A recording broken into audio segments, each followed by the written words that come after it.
Alright guys, it's BLM here. Time for another video. This is going to be a review of Looming Thunder from Power Rangers Ninja Storm. And this was an episode pretty much centered around Dustin. So the episode starts off with Dustin practicing on the track and everything. And he is beaten by two mysterious bikers. He runs up to them, meets them. It turns out they're named Hunter and Blake. They're two adopted brothers. Dustin, being late for training and stuff, ends up getting attacked by Kelzax, and Tori and Shane end up rescuing him with the new tsunami cycles, which is all American footage. It's kind of surprising that they went through this trouble to make the tsunami cycles for America. I mean, the Thunder Rangers had the equivalent of the tsunami cycles, however the three original Rangers did not in the Sentai. So this was all American footage. Most of this episode, with the exception of that mole battle at the end, was actually American footage. Dustin then begs Cam to give him his cycle, which Cam acts like a jackass and tells him, "I don't have one for you. What are you talking about?" He eventually gives him his cycle though, and then they all battle the Kelzax and defeat him. After their battle, Cam gives Dustin a CD to look over specs and stuff.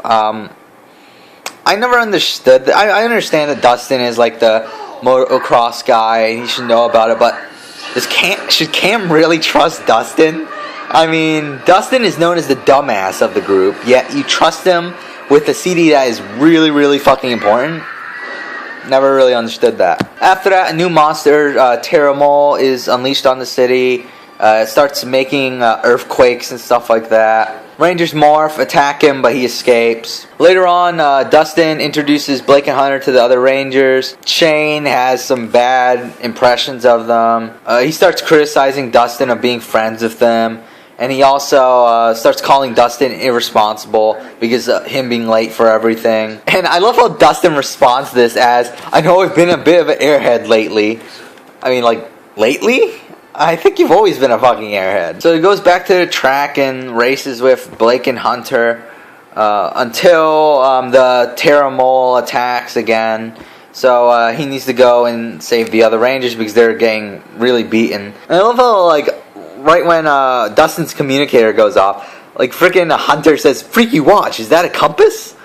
It's such a random line. I mean, like, when you think of a watch, is the first thing you freaking think of is like, "Oh, does that have a compass on it?" I thought that was fucking stupid, but Dustin ends up fighting the monster, and they end up getting the upper hand and finally defeat him. Oh, something else I didn't mention is, why did Dustin run to the battle? I never understood this either, because he has the tsunami cycle, and he also has his own motocross bike and stuff. He could have ridden either one to the location, but no, he decides to run.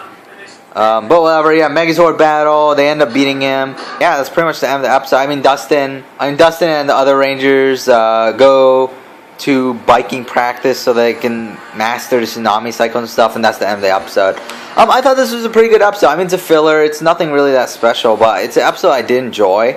I mean, I don't think there's nothing necessarily bad about it, but there's really nothing necessarily great either.